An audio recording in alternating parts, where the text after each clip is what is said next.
Hello everyone, welcome back to the channel. Here in Canada we have two seasons, winter and construction. Winter is now behind us and as you can see, construction is in full swing. Today I'm tying up some loose ends from my previous battery swap video. I'm heading to my local Jaguar dealership in search of some OEM parts to wrap up that project. If you've seen my last video, you remember that I wanted to tackle two additional details after the battery swap. First, I needed a vent tube. The new battery did not come with one, and the old battery did not have one either. If you doubt that a vent tube is important, think of it this way. Without a vent tube, corrosive gases from the battery will be released in a confined, poorly ventilated space, leading to this sort of situation. Second, I wanted to replace the positive battery cable because the one currently in the car is longer than the factory supplied cable. That longer cable had been installed to accommodate a different battery type which was previously in the car. Now that I have placed the correct battery in, I don't need to keep the longer cable anymore. As I pull in, you can see plenty of cars available for sale, even though Jaguar has not been producing many vehicles lately due to their ongoing strategic transformation aimed at the brand's reinvention. Inside, the dealership is beautiful, sparkling clean, polished, and just very cozy, welcoming environment. But why would I come here for such a basic part? For the vent tube, I reached out to several local scrappers. None of them had any to sell. I also searched online where new vent tubes run about $13 to $35 and they're not even specifically for the XK8. They would have to be adapted to work. Then I thought, let me check with the dealer. It is such a simple part, it can't be that expensive. And sure enough, the OEM vent tube here in Canada is only $4.66. This is a great reminder that it's always worth checking with your local dealer for any part because in certain rare cases you might be pleasantly surprised. For reference, the outside diameter of the vent tube is 1/4 of an inch or about 6 millimeters, and the length is 25 inches or about 64 centimeters. You should be able to use any rubber or silicone hose for this purpose in case you have some left over from other projects at home. If you don't and you're missing a vent tube, get one from Jaguar. The cost is negligible. Now the second item, the positive battery cable.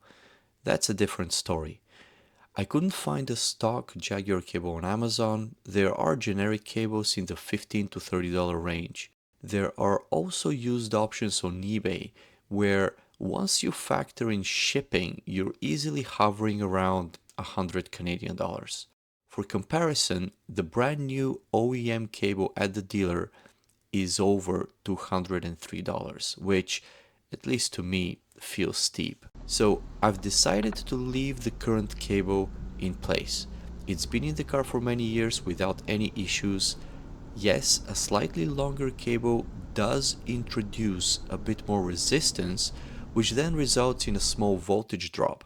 But in my particular situation, the impact is so minimal that it is essentially inconsequential in real-world use. I ran the numbers assuming the same cable thickness is maintained. I think the original positive battery cable is around 16 inches long.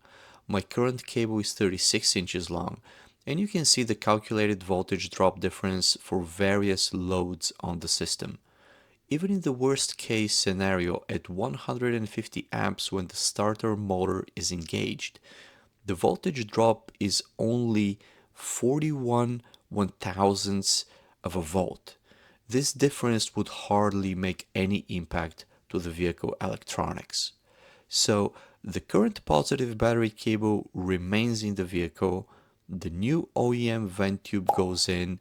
Let's head to the trunk and see how this comes together.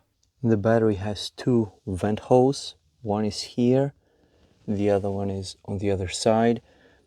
This vent hole is already plugged with a little plastic cap which came with the battery. It was part of the plastic protector here at the positive terminal. So this is from the battery. It's used to cap the opening. The other opening on this side will be used for the vent tube to access the outlet down there. Let's get that set up. Here it is again, part number. Very simple rubber hose inside. I'm going to open it. And let's get the vent tube out.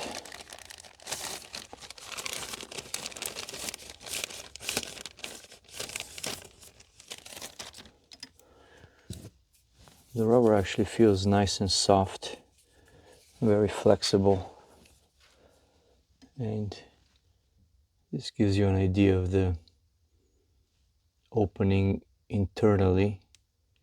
Not a huge hose, but more than enough for the gases to escape. To install, I'm going to just feel the hole here with my finger, slide this in.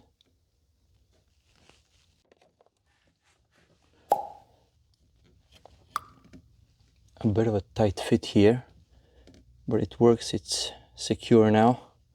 I have it looping around, coming up this way, and now from here it will go into the outlet straight down.